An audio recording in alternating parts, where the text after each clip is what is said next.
Season 14 officially starting. I guess it did last week with our video game talk. Yeah, That those was are our 0 offense. weeks. Those Yeah, are they don't like really count.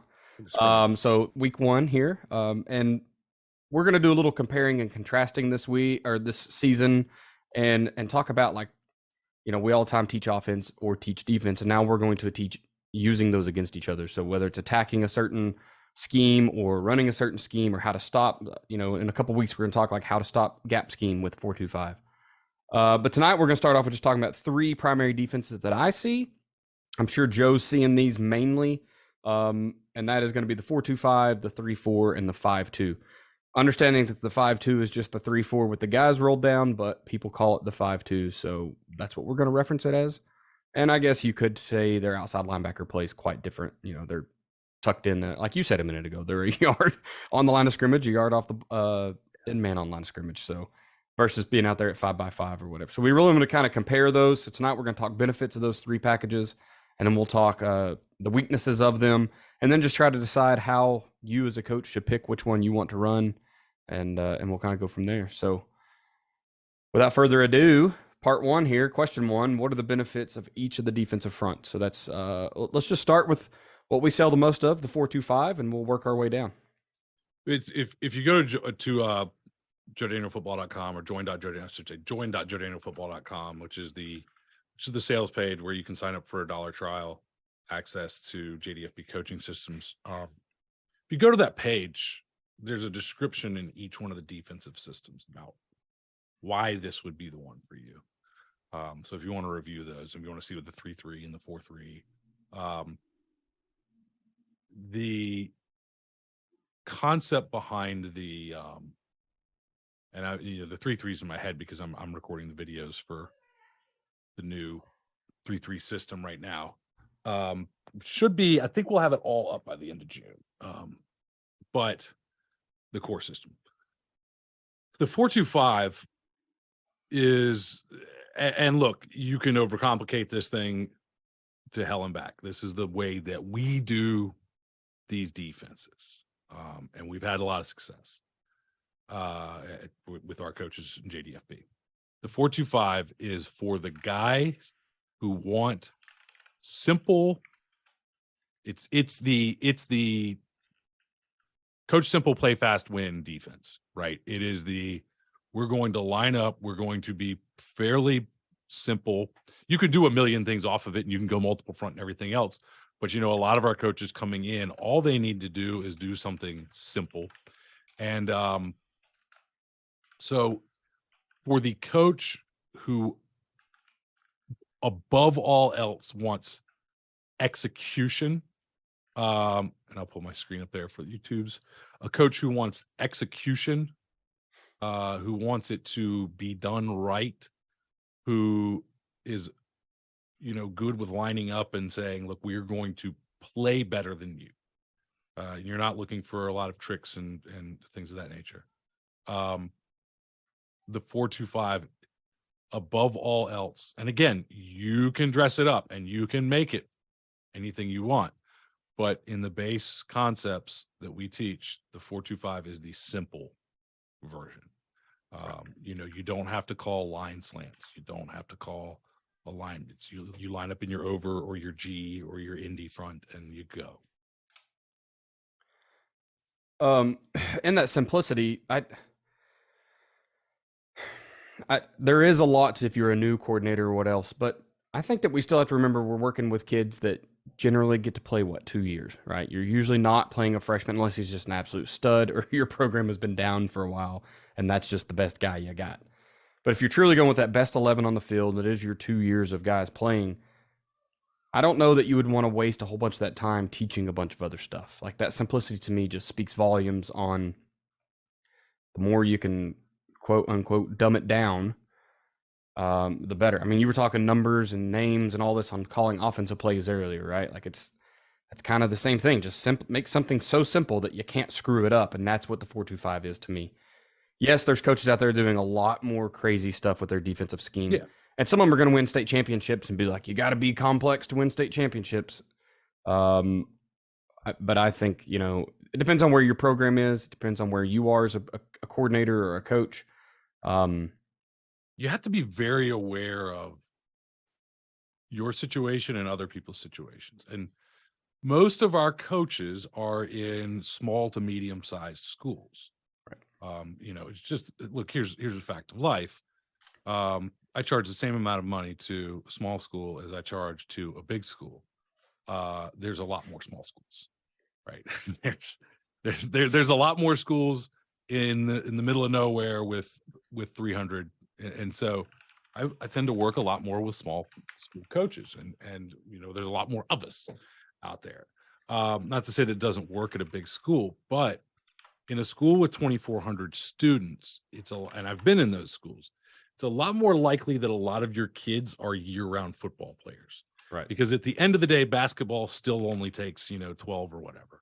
At the end of the day, baseball still takes 25 or whatever they take, 19 or however many they keep on a high school team now. So, when you've got 150 males in the school and 25 of them play baseball and another 50 are on the track team or whatever, you don't have your kids. And then the rest of them aren't athletes. You don't have your kids in the off season, and you can't do split field quarters coverage very well, especially if you're only installing it for the first time. You don't get to do 7-on-7 every weekend. You don't have coaches that are dedicated football coaches that the guy in Dallas might, and or does. I mean, let's be honest. Or you're in youth, right? As in the chat, if you're a youth coach, like, you get these kids in August for 2 hours twice a week, if that. You ain't install. First of all, you don't need anything complex. You need Right. your kids to know what to do. But you don't, you also don't have any time to do it. So when you look at a program and you say, well, that program won a state championship running split field quarters coverage and doing this and doing that, and it was really awesome, that's great. You need to pay attention to what the situation is like. Like, you want to do what Mater Dei does? That's great. You have Mater Dei's coaching staff. You don't have that staff or those you have kids. the time. Do you have that the culture? kids? And same concept when you're looking at colleges. Like, did I learn a ton of 4.25 from Gary Patterson's TCU? Absolutely. The first thing I learned a lot of the core principles, umbrella principles, straight from TCU, ASCA, straight from TCU. Okay. A lot of the base alignment. But after those core principles, which are really what defense is all about, after that, the next thing I learned was my coaches didn't understand split field coverage when I was trying to teach them split field coverage. So they sure as hell weren't going to teach it to the kids. It took me about 6 weeks to, really grasp that, but the coaches didn't get it because they're not full-time, lifelong coaches that I had. Some of them coached other sports. Some of them were volunteers. Some of them were lay coaches. Some in the first year, second year. They love it. It's not their life. Even at a big school, we had 4 guys on staff that it was their life. One of them's out of coaching. One of them's me, whose life is still coaching. One of them's an AD now, and one of them's my head coach. Okay, so I mean, there aren't that many people out there that are at the level where the people around you, even if you're full on into let's make it wild, the people around you might not be ready for it. And like you said, you only got those kids for 2 years. If you don't have them all summer and all spring and all winter, then you got them for a very limited amount of time. So if we 4.25 simple, I think it fits against anything, right? You can defend everything pretty well. Yeah. Sure, it has its weaknesses, and we'll get into those in a minute. But I think you put it against any scheme out there or any surface or whatever big fancy football word you want to use these days, you can play football in the 4.25. Like, you're not unsound, which none of these, I guess, truly are. The 5.2, I think, can get wonky, but generally not unsound. Well, I would say the 3.4 at its core is definitely not unsound, but there's some things. The thing with the 4.25, I should mention, like, it's a 4.4. You're changing what you call those outside guys, right? Call them linebackers. What matters more is our alignment and the concept of a line where they're going and meet them on the way, which is why our safeties are wide. If you have that concept, then you can call them linebackers and you still line them up 5 by 5 and you're okay. It's interesting that, and also your 4-4 is, some people call it a nickel. I don't care. If that's just a nickel defense, call it the frick you want. I don't care. Nobody cares. Nobody cares. Wasn't it called a nickel because you ran the nickel on? But now, right? He's not he's like, well, it has 5 DBs. It's a nickel. It's like, well, okay, fine. I don't care. Are there 10 DBs in the dime? There's 6. Exactly. So the dime isn't a dime. Yeah, it's a nickel and a penny. Just words, isn't it? It's just words. Yeah, it doesn't matter. And when people get in arguments about the words, it's fascinating. And you know where that happens? That happens on Facebook. That doesn't happen in an actual coaching office. It does, but it dies pretty quick because nobody's really that. Don't actually care. Yeah. So that's the 4-2-5. 3-4. So benefits of the 3-4. Our 3-4 was we kicked everyone over a man or a half man, and it became a 3-4. And so, if I go into the core concept of the 3-4 for us, it is very much a 4-2-5. Right. We line up in a 3-4. The base call is to slant, what we call aim, slant away from the tight end. And we walk the Sam backer up to be a C-gap defender. And he plays, if you have a tight end, he plays in the tight end space. If you don't have a tight end, he can loosen off. And so you get more of that 3-4 look. But if you have a tight end, I put him up in the tight end space. So, with that slanting away and then him playing like a 6-tech defensive end. Often for us, it's the same guy if we're doing multiple front. We're slanting into a 4-2. So from that aspect, it is not very different from a 4-2, other than it's got some disguise to it, because that's the way that I'm going to play it. And most of the time, I'm going to slant back to that even front, because at the end of the day, I think that that's the best, most advantageous alignment to be in. Is that we have a 5 and a 1 on the weak side. We have a 4-eye with the slant of the defensive end, and then a 6-tech.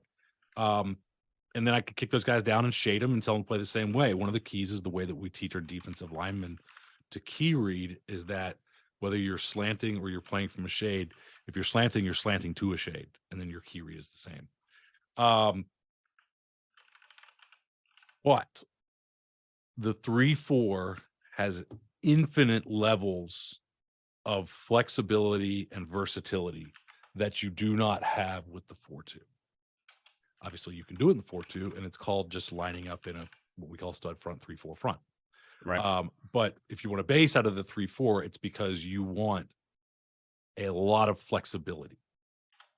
The simplicity of the 4-2-5 is that 90% of the time or more, our strongest, and if you talk about like you talk about our school that we talked about before, that was one of the top defenses this year, was the number 1 defense in their conference, state playoffs, first time in I don't know how long, won a playoff game for the first time in over a decade, I think. They lined up in a 4-2-5, cover 1, cover 3 every single down, and they didn't do any blitzing, very, very little. The strong safety, the weak safety were the force guy 100% of the time. The free safety was the alley player 100% of the time.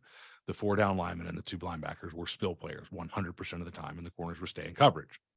That's simple. So when you talk about what makes it simple, it's the fact that these guys do the same job.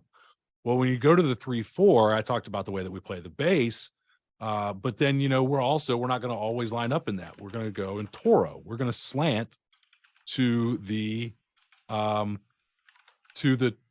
end or to the strength, and we're going to bring the will backer down, the weak side backer down, and he's going to be that 5-tech, and this is going to give us essentially something of an underfront if we want it to, depending on how we want to play this. But we can also, we can roll our safeties and run cover 3. We can run quarters from it, but we can give a different look, get different guys involved. And then we can do all sorts of things with our linebackers. We can, we're very rarely just bringing 3. We're bringing 4 usually. To me, and it gets to be me because I'm the one that sells it. The 3-4 defense is for the coach that is the tinkerer. It is the guy who wants to mess with everything. So while the actual alignment difference between the 3-4 and the 4-2-5 in our systems is a half a man, the guy who doesn't want to screw around with 10 million play calls and just wants to get in your face and beat you because my kids know what to do and they're going to do it faster, and we are in a great defense to do that. That coach needs a 4-2. The coach who can't, and a lot of us will say that's what I want, but here's what you need to know. Can you do that? If you are the guy who is going to have to go in there and install something new, if you know that you're the guy who's going to have to go in there and play with it, and you're going to have to put in a new fancy blitz, and you're going to have to go multiple front, and you're going to have to do all these things because you just can't help yourself. And I'm not faulting you for that. A lot of our coaches that had the most success are the guys who can come in there and just go, we're doing this. Okay. We're lining up in this front. I'll be honest with you. As the defensive coordinator, I don't know that I could do that. Luckily, I've either been the head coach or been with a head coach. When I'm the head coach and I have a guy who is not experienced in the system, I go, here's what we're doing. Here's your 5 play calls that you have in our 4-2-5 defense, and I can make them. Right. Personally, I don't know that I could just line up in a 4-2-5 every down, in and down. I'd probably do it for a year, but eventually I'm going to have to go and tinker with it. If you know you're that guy, don't start in a system that calls for simplicity. Start in a system where the ability to tinker and be versatile and do all sorts of different things is built in, and that's the 3-3 or the 3-4. And they're two different. The 3-3 is very simple in that strong safety, weak safety are always still the force guys. And then we can create our fronts with our 6. 3-4 is going to give you a little more versatility on the back end. The cost of that is your Sam backer is going to be a spill player with his hand down sometimes in the face of the tight end. He's going to be walked off playing the flat sometimes. He may be in man coverage if you want to do that. I don't want to do that. I don't want the same guy on in the face of the tight end, then also go out there and play man coverage if I can avoid it. My will backer at times will be force, at times will be spill, at times he will be in man at times. My free safety at times will be force, at times will be alley. My strong safety at times will be force, at times will be alley. I now have to teach 4 players how to play multiple positions. They are true hybrids. So when we talk about the strong safety, weak safety in the 4-2, and we say, yeah, he's a hybrid player. He's, I always say the strong safety is a linebacker slash safety. Safety, right. And the weak safety is a safety slash linebacker. Like one of them, we emphasize one over the other. But the fact of the matter is, in our system, they're called safeties, and they're doing the same thing every down. They're not actually a hybrid player in that they do 2 different things. They're a hybrid player in that they could be a linebacker and they could be a safety. They're those tweeners that we all have so many of because we don't have prototypical, we don't get to recruit our kids. We've got these in between kids. Whoever shows up, right? Yeah, we've got the kids who would be linebackers, but they're too small, right, to go in there and take on an ISO from the team that's got a 240-pound fullback. So I have to, in the 3-4, those 4 guys are true, the Sam and the Will, the 2 outside backers and the 2 safeties, free safety, strong safety. They are true hybrid players in that you are going to have to teach the Sam how to be a defensive lineman and an outside linebacker. You are going to teach the Will how to be an outside linebacker and a safety to an extent. I mean, he'll also be down there. I mean, he's going to be spill. He's going to be force. He might have to play some man coverage. You got to teach the free safety and the strong safety how to play middle of the field. You're going to have to teach them how to force at times. So there's a lot more coaching involved, but you get a lot of versatility. You just need to know which one. If you know you can't help yourself, don't start out in a 4-5. if you're the guy that has to move pieces. And I mean, I've done this for 13 years. A lot of you guys can't help yourselves or know where you're at in your career. This is an important distinction. A lot of you can't help yourselves now because you're 28 years old or 30 years old or 32 years old, and you're just full of ideas and you haven't gotten to try them all. And you're still looking for the magic bullet. You're still looking for the cure all. I've found a lot more coaches with 25 years, 30 years who are just like, no, just line up in the 4-2 and Stop all this madness. and yeah. So where are you at in your career? Are you still wanting to go out and try everything? That's okay. Just know where you're at. My recommendation, if you're depending on where you're at, as far as your, if you're just coming into a situation as a coordinator, run the 4-2, knowing that you can go to the 4-3, the 3-4 next year. If you're in our systems, you're not going to have to change any terminology. It's all going to transfer over. So when you start talking like schematics, like what is this good against? Obviously, I'm still really new at this as well, so I'm learning as I go. When I ask a 3-4 guy, why did you pick 3-4, especially the tight front? A lot of guys really in love with this tight front right now, and everyone tells me, oh, it's because I can immediately clog up every middle gap, and the ball has to go outside. Versus because you have 3 down linemen that are taking away 3 out of the 4 inside gaps, right? Versus a 4 front where your backers control 2 of those gaps and can get washed down, or they can combo to the backer or whatever. Is that a true benefit that you see as like an odd front closes the middle of the field for the run game? And then I've always heard an even front is a better pass rush, right? If you've got 4 guys coming with their hand in the dirt, you're more likely to get the pass rush there than with a 3 front. So, I mean, do those fit pretty well for true benefits? I don't think so. I can create all of those things. I can bring a 4-man rush. I'm always bringing a 4-man rush out of the 3-4. Right. And if I'm not doing something silly like pinching on a pass down, I have edge. I have two C gap defenders who can set the pocket that can pass contain.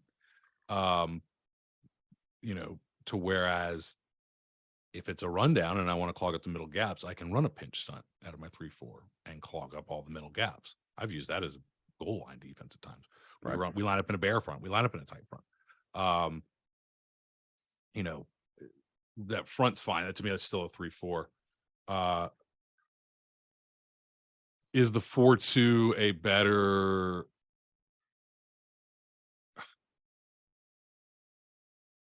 See, the prevailing wisdom that I hear from a lot of people is we got 4 defensive linemen, so it's run stopping. It's interesting because I've never heard somebody say like, what's a better pass? Maybe it is. I don't know.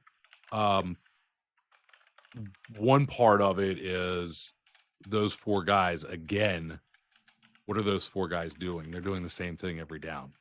Right. What are those 2 linebackers doing? The same thing every down. To whereas if I'm using my Will, Sam, and my 2 outside linebackers and my 2 inside linebackers, one of them is always coming to create my 4-man front again, or 2 of them are coming to create a 5-man front or whatever I want to do. I have a lot more guys doing multiple things. Now my Jack, my Mike, my Sam, my Will have to know how to play like a defensive lineman sometimes, and sometimes play like a linebacker. Odd front for controlling the centers and blocking angles, Eric says in the chat. I don't know. I do hear a lot of guys talking about odd front and being in the center's face. I've had good centers and I've had bad centers, and neither one of them cared about the guy being in his face. In fact, this is a question on our forum. I haven't gotten the answer yet. I just don't think it's a big deal. If you have a good center, it's not going to matter. Like if you have a team with a terrible center, you're probably, if you have a team if you have a guy that's really messed up unless you have a super, super quick nose, if you have a guy that's really, really messed up by the nose being over top of him, like, I don't know how good you are anyway. Or how good that kid is. You're probably going to make mistakes anyway. Because it doesn't faze me. Right. No, I just think that that that is getting caught up in numbers, right? This is better against the run. This is better against the pass. No, I can create all the things that I want. And that's where to me a true defensive system is based on principles and not on this other stuff. I don't care if you're 3-4 or 4-2. You can stop anything. Tell me how many teams win a state title with each one of them. Has a team won a state title with a 3-4? Yeah. Have they won it with a 4-2? Yeah. Yes. Have they won it with a 3-3? Yes. Have they won it with a 4-3? Yes. All of them work. Have they won it with a bare front? Have they won it with a tight front? Have they won it with straight cover zero? Yes. All of them work as long as they're sound. So to me, base your defense on principles. Your run fits, umbrella run fits. Doesn't have to be umbrella run fits, but it should be umbrella run fits. Are you based on a Coach Simple philosophy? Like, these are my principles, but keeping it simple, ASCA, levers, small improvements, having an identity. Are you using umbrella run fits? Are you doing all of these things that, are you running drills that apply to the field and not drills that look cool? I saw a drill today, came up on my Instagram or something. And it was like an NFL team. And there was it was actually posted on a wrestling message board because the guy's name is Paul Levesque, I think, something like that. And is like a running back who was dropping passes. And so basically he was like a fullback and he was catching like there was short passes. And he was catching this, ball. And one of the other guys, the part of the drill was the other guy was jabbing him in the ribs with like a club. So getting used to that, trying to catch it, that's a screen pass, right? That's a flare pass and you're getting hit immediately. Can you hold on to it? Can you turn around on an angle? These are passes you catch more in the NFL. Can you run the hook? And we would do this.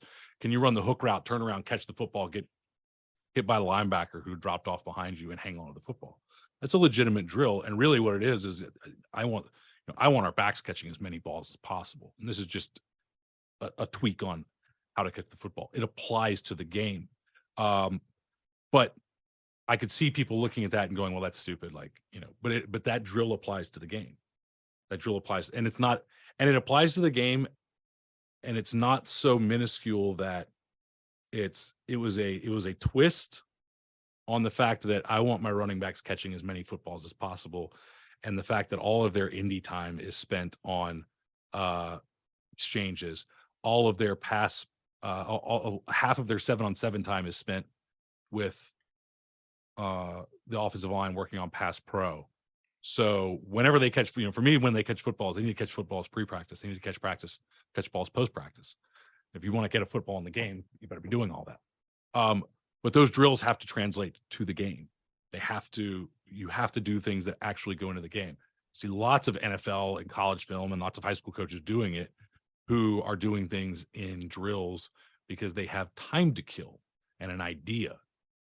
And instead of doing something that happens on the field, they do something with ladders or shoots or things that aren't on the football field. Right. And so, and they get kids doing things that they shouldn't be doing on a football field, like ducking their head down or staring at their feet or, whatever it is. If you use all those principles, I don't think anything else matters in the 3-4, 4-2-5. Then it's which one fits you. Do you want all the versatility and flexibility, or do you want to keep it simple and play fast? If you want all the flexibility and versatility, then you need to run a system that is designed to give you flexibility and versatility, but also do it in a simplistic manner. Right. That's the 3-4 system. If you just want simple and you want your kids to play fast and you don't really care about you don't want to go in there and tinker and screw around with stuff. You want to just line up and play. 4-2-5. All right, so that brings the last one here for the benefits, and we'll move on to some weaknesses. So the 5-2, and I understand it is a 3-4 with guys rolled down, but it is like wildfire around here, right? It's the tight front or the 5-2. That's what we see on a day-to-day basis every single game. And I know a lot of it has to do with our offense. We're running that, you kind of have a tight end wing to one side and twins opposite. But man, it doesn't matter. You watch any game film, and it seems like every team's running this 5-2. So, what are the benefits to it? Something's drawing all these coaches. So, I kind of want to know what the benefits are myself. I think it's simple, but it's flawed, and that's the issue that I have with it. You're essentially bringing 5 every single time. Very few of these teams ever drop one of those ends off. They may do it every once in a while, but it's less common than, they may in a passing situation line up in something where one of the guys backs off. Right. When I see these teams, a lot of the times I see very big issues. I look at this from the umbrella principle standpoint. From an offensive coordinator, knowing the umbrella, I look at yours and I go, your umbrella's broken.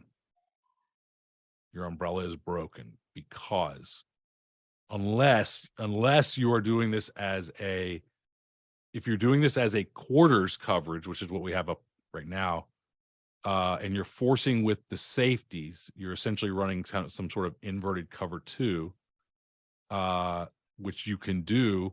Then your 7 guys are under the umbrella and your 2 deep safeties are playing force. Perfectly acceptable run defense. Now I'm going to attack you in the flats because you don't have any presence there. Yeah. But if you are forcing, what I usually see is and you tell me what you see, what I usually see is that those 2 defensive ends, outside linebackers, whatever they are, the two ghost 9 techniques standing up on the outside, I see them sprinting across the ball. Yeah, we see mostly, I have seen a lot more this past year, 1 coming and 1 bailing. So some of them are making up for it. We're seeing a ton of cover 2. So it's usually either cover 1 or cover 2, maybe even cover 0 or cover 2. We've seen that too. Yeah. Where they love the corners playing force. And that's, we ran a lot of buck sweep trying to hit up the middle, but man, I really felt like anything outside toss or sprint option or a read play, anything to get you on the edge. They didn't have anybody to answer. If you make their alley player miss, they're done for, right? That was kind of what I saw. The only disguise was you just didn't know which one was going to drop back. But generally, the one on the tight end side had to come play football with the tight end in his face. He wasn't going anywhere. So we just looked at the opposite side. Gives you a lot of control for that. Right. The whenever I see the ends up the field playing, like Coach said, playing like box end type thing, I'm looking to kick them out immediately because I've just eliminated 4 of your defenders. That's where the flaw in the umbrella is that you're trying to force with someone who is too tight. You're not aligning where they're going. And if I can kick you out, your next guys, let's say that you're in a cover 2 alignment, your corners can't help. Let's say that you're a quarters alignment, your safeties can't help because they can't force anymore. Well, they can fit inside. They can, but if they fit inside on power, that's not good from 9 yards. It's good for them to force from 9 yards because you've had the time for the ball to extend to the edge. Power hits pretty quick off a B gap. You didn't have time. I can combo down and kick out your guy coming up the field, and he's going to create big time vertical seams. Buck sweep, down block, down block, down block. So those plays, I think, and then I also will run inside zone, and I'm running inside zone on a 5-man front. And this is my thing about the Will and the Sam. And this is my thing about the alignment. The same story applies in the 4-2-5, not just here. So I see a lot of coaches whose 4-2-5 looks like a 6-2. Or they line up 3-by-3. That's kind of the old traditional alignment. They line up 3-by-3, but on the snap of the ball, they sprint forward. Now they're creating a vertical seam. Right. And not only are they creating a vertical seam if we kick them out, they can't get to the flats. So if I can get a ball over their heads, I can get a big gain because the corner is the only thing left, or the safety or whatever. If they're not playing cover 2, if they're playing cover 3, something like that. They're not in position to drop. So you talk about your guy that's dropping. If he's up on the ball and then trying to drop after he reads pass, he's going to have a long way to go, and I can get in behind him. And then the other thing is they can't fold in. They cannot fold in to play the counter. If they're your counter reverse bootleg guy, I can kick your end and run a counter that goes inside, and he's up there. He can't fold in to help. He can't fold in to help on a cutback. Because of where he is, he can't fold in to help on an inside zone where no matter what you do, inside zone against a 3-4 or a 5-2 is being run, with basically 5 hats on 5 hats. But if your ends, OLBs, are off the ball, especially the weak side one, can fold in when you cut it back because he's off the ball and he's being patient and he's reading the quarterback for his run pass key. He's being patient. Don't go till you know, go when you know. Then he can see it, it can cut back, and he can fold in to help late. To whereas if he's up on the ball, I just don't have to block him on inside zone. He's just non-existent. It just doesn't matter. Same thing on trap. He just doesn't matter. You can long trap it if that's what you do. He can't help, and I don't have to block him. There's a lot of things where I just don't have to block him. What gets coaches in trouble is instead of adapting to it, you're like, no, God dang it, we got it. Now I want to bring my safety, my H back or my safety. I want to go 3-by-1, and I want to bring somebody off the edge. I want to make that 9 tech make a decision. You want to be up here and you want to be a defensive lineman? Okay. I'm going to put a guy 3 feet outside of you. Where are you going to go? Are you going to go wider? Great. Now I really don't have to block you on it. Now I can run outside zone. Right. Are you going to go tighter? Great. I'm going to seal you down and I'm going to run truck toss. So now I'm going to put you in conflict because of your alignment. You can't play both ways. If I put that guy out there in a 6-yard split, I can play outside leverage when I'm off the ball, and I can still fit inside if I need to, or I can fit outside. I can do whatever I need to do because I've got the help of distance. I've taken away distance by being up on the line of scrimmage. A lot of people do it, and a lot of people have been really successful in it.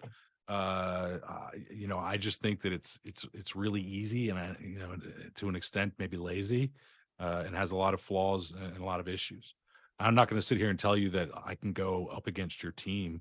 I can't take my guys, go up against your team, and make you pay for it when you're just athletically better than me. Right. That's how it feels. That flawed. It's the press cover zero defense of defensive fronts, right? It's like, if I'm better than you, I'm just taking all of your big boys and just making them. I mean, I'm stopping them right now. And then what are you going to do? If you're going to try to get outside of me, that's great. And I played teams that it was physically not better than us, and we just destroy this front. Right. Just destroy it. So it doesn't fix you not being good. Play a team that's. I think that I can coach up a 4-2-5 or a 3-4 in the way that we coach it, and I can get players who are. I get players playing above their level, and I'm not. Maybe I can just line up and pin their ears back. And if this is your defense and you think it's the greatest thing ever, I'm sorry, I don't. Be upset. All right, so let's move on to weaknesses. We'll just start right back with the 4-2-5. What are the weaknesses of that front? What's something that coaches need to be aware of when they jump into joedanielfootball.com, get access for $1 for 7 days, and learn the 4-2-5? I mean, you're going to be in the same look a lot. And so, if you think you need to confuse offensive linemen, I don't think you do. I think good offensive line. A lot of guys still are like, well, we line them 3-3 because it confuses offensive linemen. I can promise you that my offensive linemen see a 3-3 and they're like, thank God, because we're an inside zone team and everybody's just in a stack, and that's the drill we do for inside zone. Like, you are where you are. Like 40 fronts can run a lot more. Not as much slanting, but a lot. I mean, you still slant a lot. But the twist games are much better in the 4-2 and the 40 front. So I forgot to bring that up earlier. I do like the twist games out of a 4 front. Twist, yeah, excellent. Because I can twist any of them, and then we sat and talked with.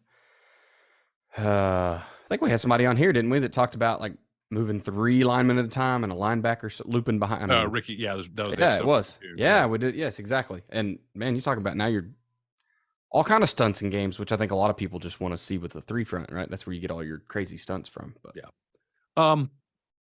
Like I said, you can still stunt in a 3 front. You can still line up in different things. So it's not like you're limited against principle, but your obvious weakness in the 40 front, number one, you're in the same alignment every single time. So if that's a concern to you, it's not to me, but if it's a concern to you, okay.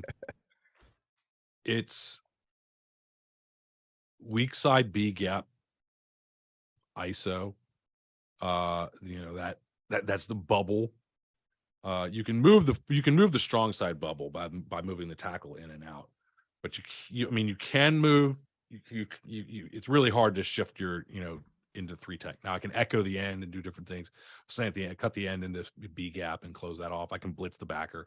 I have lots of ways of closing this off, but weak side B gap is your number one weakness. Like we said before, you lose a lot of flexibility. The 4-2 does not have great blitz angles. We bring a safety off the edge, but we have to run cover 0 behind it, I think, in order to be sound.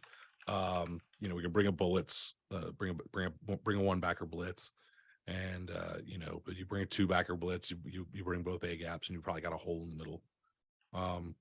You could drop a safety down in there, but unless you want to start dropping ends. Even if you start dropping ends, it's kind of dicey. I haven't dropped ends in a while, but I think I'm done with that. I watched about a 85-yard screen, and I said, I'm out. Yeah, I think we probably won't do a lot of dropping ends for a while.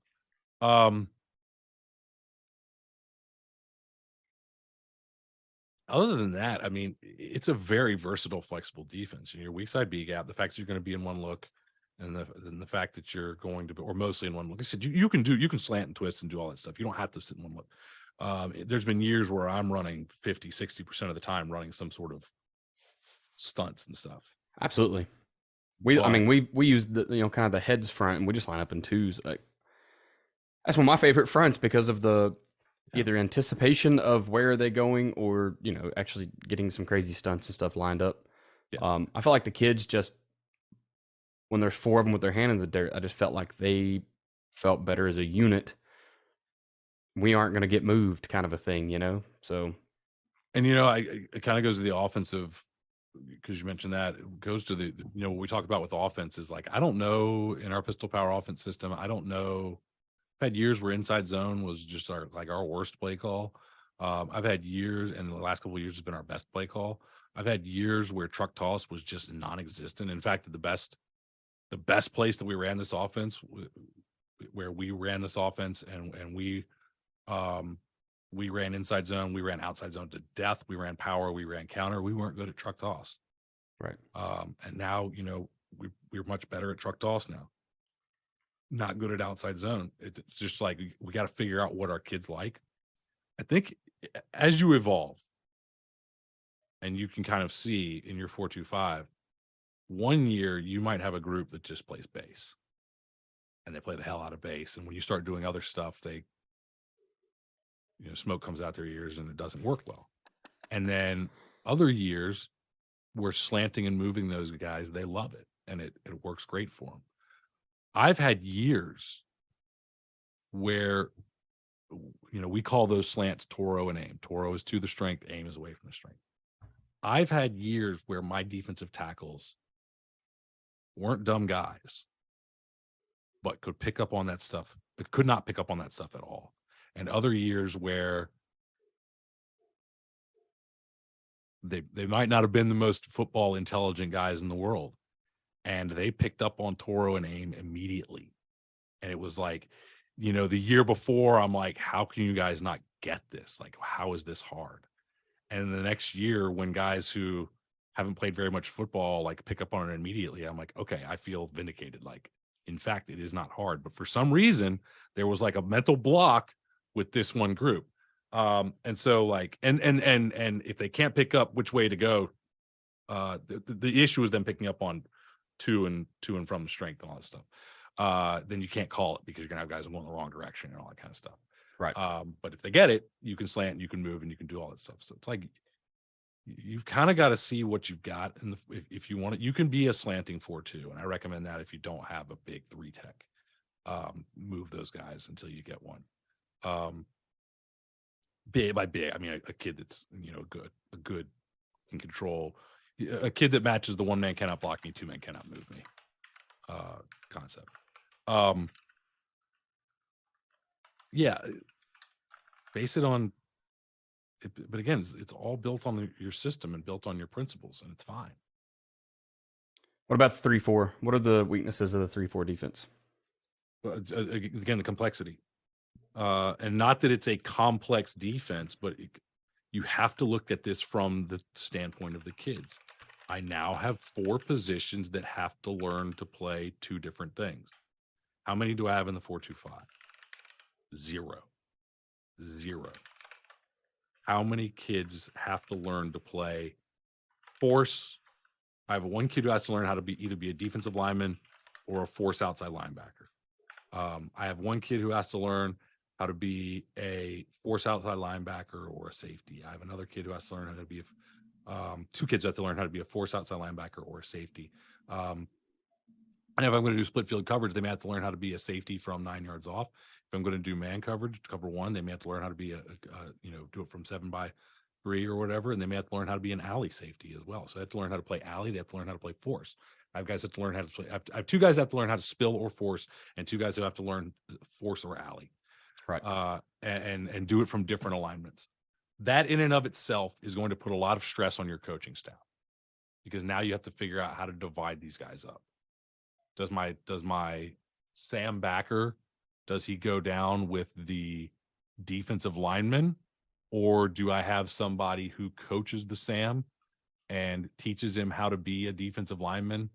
And the Will backer goes off with the Jack and the Mike, or does he go work some other technique with the safeties? Like, how are we working this? How are we organizing all of this? Strangely enough, I have a lot of kids who struggle playing in space, and you have more people playing in space, and a lot of people really like that, but you do have more kids who struggle playing in space than struggle playing down with the hand in the dirt or playing 5 yards off in the same spot every single time. You've got to teach slanting and movement. It is easier to play defensive line, especially to squeeze down blocks, which is the number one thing. Don't miss the most important part of defensive line. You cannot play defensive line at any level if you cannot squeeze a down block. And the easiest place to squeeze a down block is from an outside shade, because it is the most natural thing in the world. And when you're slanting, you have to play inside or outside shade every down. And so it's a little bit different. It's not as easy. It can be taught. And if that's what you're doing every down is slanting, you'll be fine. But the most important thing in the world is to squeeze a down block. It's not to beat a reach block. It's not to beat a base block. Because some kids, you put a D1 kid across from my not D3 kid, and he goes to base block him, I got problems. But if he goes to down block and I screw that up, I don't even have a defensive lineman. Right. And then, you've got the Jack and the Mike need to know, because they're going to be blitzing a whole lot more, because you're not just your Sam, but also your Jack and your Mike linebackers are going to have to be getting involved in your blitz game more, because you're bringing 4 or 5 most of the time. And when you blitz a linebacker, they really need to know how to squeeze a down block or squeeze the inside of the half of their gap as well. So you're having to teach them kind of how to be a linebacker a little more than you do with the 4-2, especially if you don't blitz a lot in 4-2. So the benefit of the 3-4, all the versatility and flexibility, is also the detriment of the 3-4. You have to teach how to be flexible and do all those things. So we've already talked about the 5-2, because you talked about it being a broken umbrella and fairly unsound. So we'll just go ahead and jump that, and we're going to move into I think we already hammered that one. We did. So what is the best defense for me? That's how do I, now that I have all these pros and cons, what should be the final factors on what defense should we run? What defense are you going to run this year with your team if you were the DC?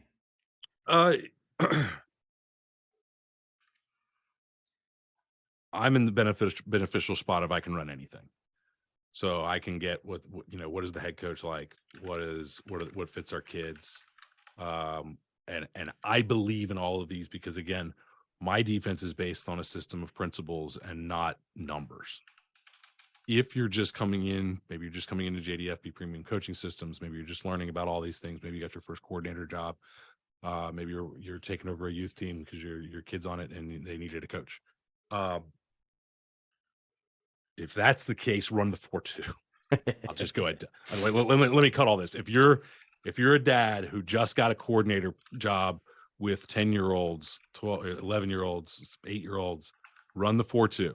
Get JDFP Premium Coaching Systems, join.joedanielfootball.com.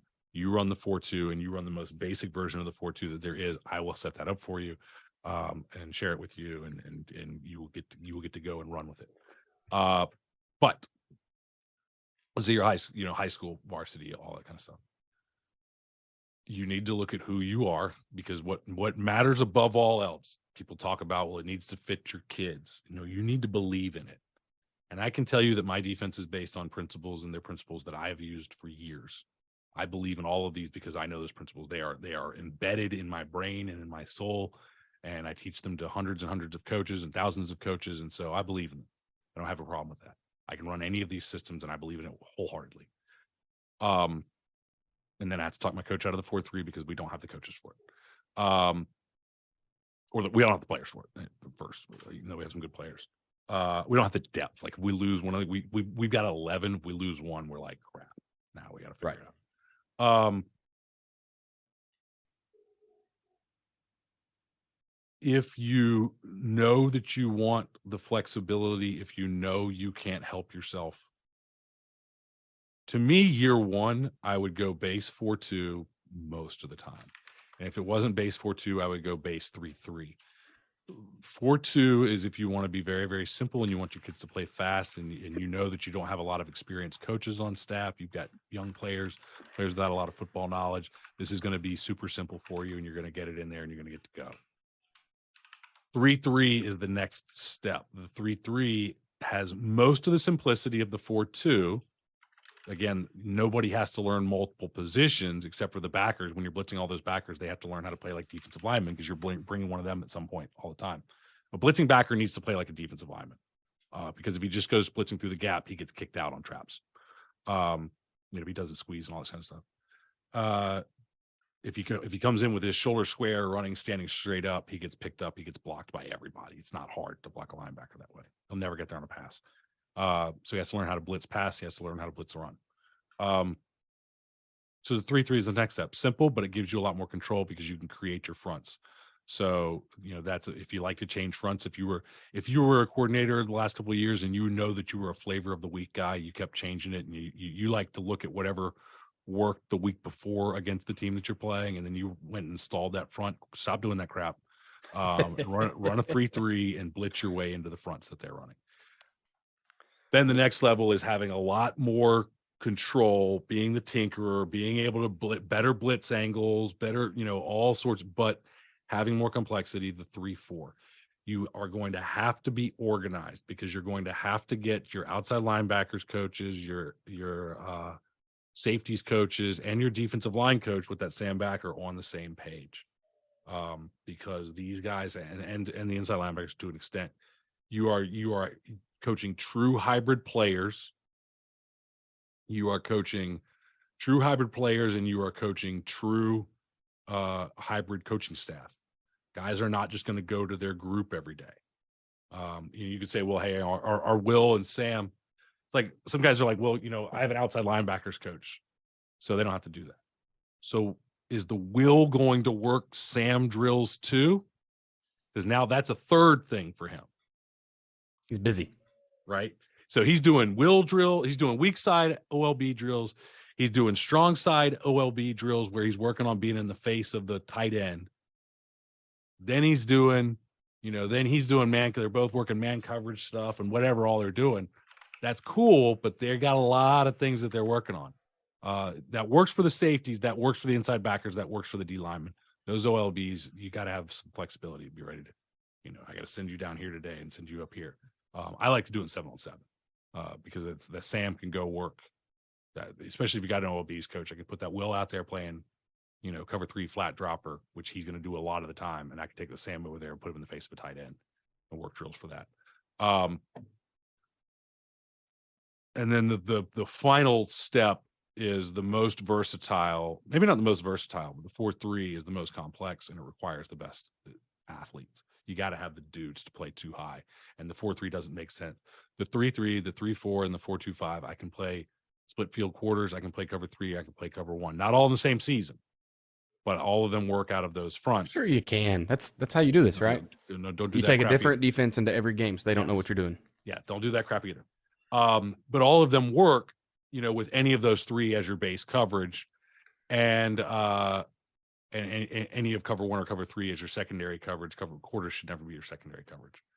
You should never dabble in quarters, because you'll just get blown coverages when you're dabbling. When you run the 4-3, it doesn't make any sense to run anything other than cover 2 or quarters. And I'm not a huge cover 2. Cover 2 is part of our split field quarters system, but I'm not huge into it. 4-3 is, the ability to run is really made for split field quarters and or cover 2, but split field quarters. And so you're going to have to coach up 2 safeties. You're going to have to coach up, you got to have a 3 tech. You got to have a Mike linebacker. Whereas in the 4-2, I need a 3 tech and I need a free safety. In the 3-4, the Sambacker may be the most important in the way that we play it. And then one of those safeties, whoever's going to be the alley most of the time, usually the free safety. In the 3-3, I don't know that any of them are like, I got to have this guy other than the free safety. He's going to make your biggest difference. So that's assuming that you're going to be cover 3, cover 1. As you go into the split field, now you got to have 2 who can do it. Most of us don't need split field coverage. We think we do, and we're wrong. Because it's a lot of fun to coach. Yeah, there's nothing more fun than blown coverages. Not a lot of fun to watch them get ran by on Friday night. Although my cover 3 corners are giving it up anyway, so they could have been. I could have been having fun coaching while letting them get roasted. The frustration comes in, and I say that not that you're gonna blow coverages, but there's a lot higher opportunity for blown coverages when you're pattern matching than when you're playing spot drop zones or when you're playing man. You can get beaten man, but it's not just a blown coverage. Like, I got him. I'm not going to blow the coverage. So there's a little bit about your kids, especially when the 4-3, but between the 3-4 and the 4-2-5, again, it matters more what you believe in, because you're going to have to transfer that belief to your kids. And if you're running the 4-2, even though in your heart of hearts, you want to be a 3-4, and you're like, yeah, but this bald-headed guy told me it was a good idea, and you're running it because of that, and you're not really bought into it, you should probably go run a 3-4 or, get more bought in. But if you just can't, you better be bought into this. If you're running a defense and you don't believe that this is the solution to your problems, or you don't believe this is a great defense and has all the answers in it, it's not going to go well. It just won't. I suffered from that last year, just coming on as assistant coach, right? We were an odd front, and I was just like, I can't. When I'm in the booth on Friday night and they come out in their Wildcat and they're just running down our throats. Luckily, we had switched to a 4-front, and I problem solved and drew it up on a board and recorded it with our stinking iPad, and it showed up on the field for our huddle sideline. Like, that's how we made the correction. If it had been a 3-front, I'd have been like, I don't know, you fix it. I don't run this, right? So having the answers, what do you know? What can you problem solve with? What can you adjust? And I think that it really opens up. You need to have. You'll learn to adjust it, but you've got to be committed to it. Yes. I think you need a coaching tree. You need to have someone teach you things. Unfortunately, in this career field, that's not always how it works. If your new coach is looking for a job, maybe you look for a guy that has some knowledge. You look for development as one of your key pieces to taking a job. Unfortunately, jumping on the first open job is not. I mean, it's what we had to do. Sometimes that's what I had to do It's what a lot of coaches have to do because no one wants to hire the guy for year one for some reason. But you're but getting a teaching job and figuring out the coaching part of it off the Yeah. side. A lot of times, it as far as the belief thing and finding something that you just need to believe in what you're doing. I mean, you really do. And if you, here's one of the mistakes that I hear, and I hear this from our coaches coming in, and they've, maybe they listen to the podcast or something. So if this is you right now, don't do this. Or you don't have to do this. You come in and you say, we ran a 3-4 last year. Let's just say 3-4. We ran a 3-4 last year and it didn't work. Okay. What didn't work? We couldn't stop the outside run. Okay.